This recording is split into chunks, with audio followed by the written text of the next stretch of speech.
Hello, everyone. Today, we are going to learn the different parts of an abacus. Knowing these parts will make learning much easier. These are two types of abacus, student abacus, and mother abacus. This is the frame. The frame is the outer structure of the abacus. It holds all the rods and beads together and keeps the abacus strong and stable. This is the beam. The beam is the horizontal bar in the middle of the abacus. We move the beads toward the beam to represent numbers. This is the middle point.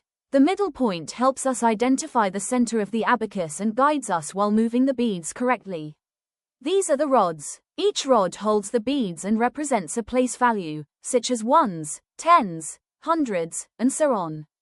These are the lower beads, also called earth beads. Each lower bead has a value of 1. When a lower bead is moved up to touch the beam, it is counted.